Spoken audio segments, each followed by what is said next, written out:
In the last section, we looked at an iterative solution to the steps problem. In this section, we're now going to continue by looking at a recursive solution to this. Now, if you're here in this course and you're preparing for a professional JavaScript interview, I am going to assume that you have seen recursion before, at least once. Nonetheless, we will do a very quick review just to make sure that we are on the same page. We'll then look at a couple of general tips around recursion, and then we'll come back to this problem and figure out how to tackle it. So let's do a quick review. First, with recursion, we always start off with some type of function. So let's imagine that we've got a function called, how about print number? How about that? Let's imagine that we want to make a recursive function called print number. We should be able to pass this function a number, and it will print from that number down to 0. So we'll assume that we always pass this thing a positive number. Let's write out an example of that. So let's pass it like the number 10. So we'll say that to succeed in this problem, I want to see a console log from 10 all the way down to 1 or 0, one or the other. And the first thing that we always do with a recursive solution is to identify what is called a base case. The base case is the case in which we decide there is no more work for us to do and it's time to return and stop the recursion process. And so without even thinking about the term base case or anything like that, think back to the description of this function that I just gave you 2 seconds ago. I said we want to print from whatever number's passed all the way down to 0. And then at 0, we stop and we do no more work. So to think of a base case in this situation, I would say that if the number that is being passed to this function right here is equal to 0, that means there is nothing else we need to do. We have hit the base case and we want to stop recursion. So let's write that in here. Let's imagine that print number gets called with some number n as an argument. We will check to see if n is equal to 0. And if n is equal to 0, then we are going to return and we're going to do no more work during the recursion process. Nailing your base case like this is one thing that is absolutely critical during the recursion process. I really encourage you to spend a lot of time in general thinking about your base case. It's way too often that people start to think about base case only at the end. And if you think about the base case only at the end, well, usually it means that if you try running your function before then, you'll end up in an infinite recursive solution, which is always nasty to try to debug. So always start thinking about your base case from the get-go. After checking to see if we've met the base case, we will then do some amount of work and then call our function again.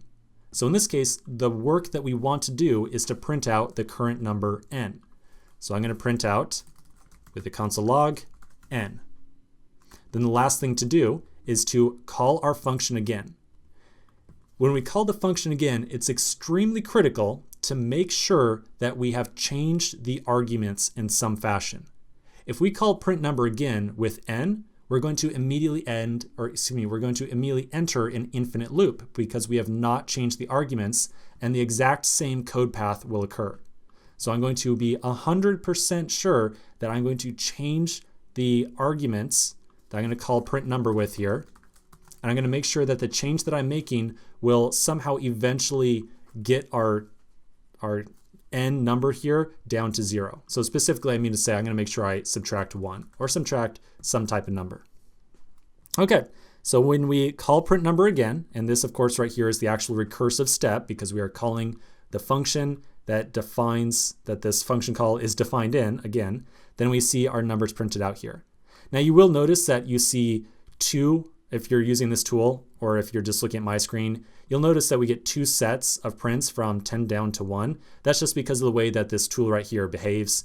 The code that we have is 100% correct. It's just because of the way that this tool works to make stuff print out nicely that you see the log out here twice. Okay, so what are some takeaways that you can immediately notice about recursion from this process right here? Here they are. So the first thing that we really want to do is to identify the bare minimum pieces of information that represent what we are trying to accomplish. So in this case, the bare minimum piece of information that we want to pass from loop to loop, or from, I should say, call to call of our recursive function, is the current counter. I did not pass along some extra piece of information like what the number was the last time it was called, or some object that we're not doing anything with. I identified just the bare minimum information that was needed to call our function again and progress towards our base case. The next thing to keep in mind with recursion is to always give yourself some reasonable defaults to those minimum pieces of information. So in this particular case, we had said that we were going to provide the number and then always subtract 1 to get towards our base case right here. But let's imagine that maybe we had said, or maybe an additional requirement of the print number function was that it should be able to be called with some number to decrease n by each time.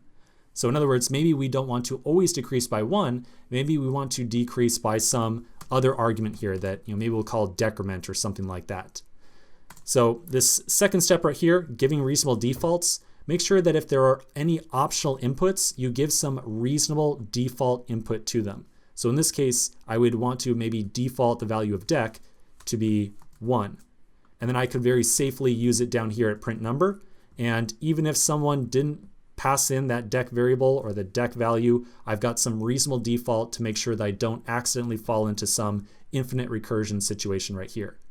For example, I can very easily show you if I were to, and I'm not going to because my browser would lock up, but if I were to delete this declaration right here of dec, or if I were to not default it to be 1, then every single time we called print number, we would take n minus dec.